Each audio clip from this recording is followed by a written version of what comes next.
លោកនោះហាចម្ចាស់ស្នាដៃផ្កាស្រពោននិងរឿងរ៉ាវពីក្រោយជីវិតកវីនិពន្ធមកពីខេត្តបាត់ដំបង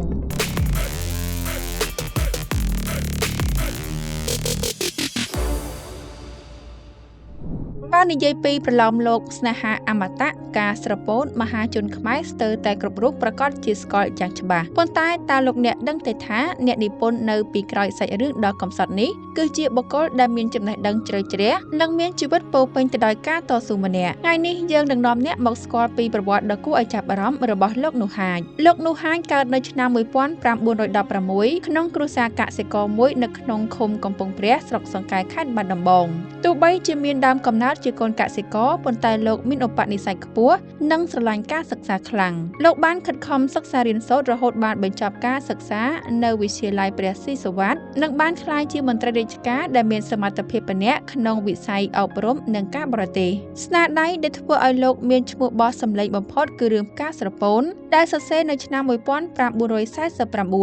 រឿងនេះមិនត្រឹមតែជាស្នាដៃរឿងស្នេហារបស់ប៊ុនធឿននិងវិធីវីប៉ុណ្ណោះទេប៉ុន្តែគឺជាការឆ្លុះបញ្ចាំងអំពីសង្គមខ្មែរនាសម័យនោះជាពិសេសការតស៊ូប្រឆាំងនឹងទម្លាប់បុរាណនំមិនធំជាងនាលតួអង្គវិធីវីដែលស្លាប់ដោយសារជំងឺបេះដូងនិងការនឹកនាគូស្នេហ៍បានធ្វើឲ្យអ្នកអានជាច្រើនចំនួនស្រក់ទឹកភ្នែកហើយរឿងនេះត្រូវបានជ្រើសរើសចូលក្នុងកម្មវិធីសិក្សាថ្នាក់ទី9និងទី12រហូតមកដល់បច្ចុប្បន្នក្រៅពីជាអ្នកនិពន្ធលោកនោះហាញក៏ជាអ្នកសារព័ត៌មាននិងជាអ្នកការទូតដ៏ឆ្នើមម្នាក់ផងដែរលោកធ្លាប់បានបម្រើការជាលេខាធិការនៅស្ថានទូតខ្មែរប្រចាំប្រទេសថៃនិងមានតួនាទីខ្ពស់ជាច្រើនទៀតក្នុងជួររដ្ឋាភិបាលស្នាដៃផ្សេងទៀតរបស់លោកមានដូចជារឿងនារីជាទីស្រឡាញ់មាលាដួងចិត្តនិងកំណាព្យជាច្រើនផ្សេងទៀតអកុសលនៅក្នុងរបបប្រល័យពូជសាសន៍ប៉ុលពតលោកនោះហាញត្រូវបានគេជឿថាបានបាត់បង់ជីវិតនៅក្នុងវ័យ59ឆ្នាំទោះបីជារូបកាយលោកបានបាត់បង់ទៅពិតមែនប៉ុន្តែអមតៈអក្សរសាស្ត្រដែលលោកបានបន្សល់ទុកនៅតែរស់រវើកក្នុងបេះដូងកូនខ្មែរគ្រប់ជំនាន់